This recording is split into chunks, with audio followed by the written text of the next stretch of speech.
এই তো রাজশাহী 18 তারিখ আপনি আপনার নিয়ে মনে মেয়েটা ফেসবুকে দেখেছেন। এই মেয়েটা লাইভে এসে সুসাইড করলো। লাইভে এসে উনি মারা গেলেন, কিন্তু ওনার দুঃখ প্রকাশ করলেন। উনি ফ্যামিলি থেকে বড় চাকরি ছিলেন। আল্লাহ কসম করে বলি বাবা, বুকে হাত রেখে বলি রে বাবা, যতই তোমার দিলে কষ্ট থাক, ওযু করে একটু দয়াল নবীর উপরে দুরূদ কইরা দেখো, আল্লাহ তোমার সব দুঃখ ভালো করে দিব। পারো না আজকে উল্টা পথ বাইসা দাও, আজকে উল্টা পথ বাইসা দাও। কারণ কি? কারণ হলো আল্লাহ নবীর মহব্বত অন্তরের ভিতর ঢুকাইতে পারো না। যদি ঢুকাইতে পারো রে বাবা, এই দুনিয়াটা এমনই, দুনিয়াটা এমনই। এই যে আমি আইনতি ওয়াজ করতেছি, আয়েশা আয়েশা কোরআন হাদিসের বয়ান করতেছি, আমার মনে কি দুঃখ নাই? নাই আছে না? আমি কি শহীদ মানুষ? সবার জীবনে কষ্ট থাকে, আর এই কষ্ট সুখ নিয়েই হলো দুনিয়া।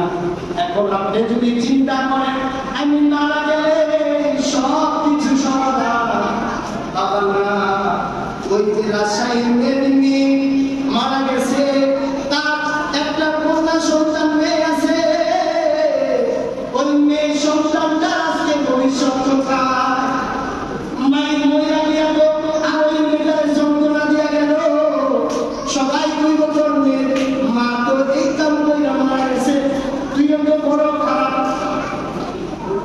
বাবারা দু হাত আপনাদের কদমে হাত দিয়ে বলি, আল্লাহর রাস্তে এগুলোর দিকে যাবেন না।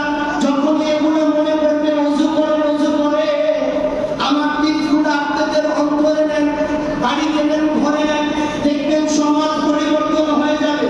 আমি গুনাহগার, টাকার লোভে ওয়াজ করি না বাবা, ওয়াজ করি আল্লাহর কসম, নিজে মানার চেষ্টা করি, অন্যজনকে মানানোর চেষ্টা করি।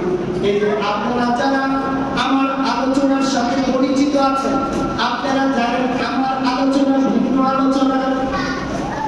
এই জন্য বলি বাবা, আমলগুলা ঘরে নেন, নবীর দুরূদ পড়েন, আল্লাহর জিকির আজকার করেন। যখনই খারাপ কোনো অন্তরের ভিতরে ফরমাইশের কোনো কাজ আসবে, শয়তান আসবে, সাথে সাথে ওযু করেন। কিছু পারে আর না পারে আল্লাহু আকবার, আল্লাহু আকবার বলেন না, আল্লাহু আকবার, আল্লাহু আকবার, আল্লাহ আওয়াজ দিবেন। এইভাবে দরজা বন্ধ করে ঘড়ি দিবেন, দেখবেন শয়তান পালায়া যাইব, আপনার অন্তরের ভিতর সব শয়তানগুলি দূর হয়ে যাবে।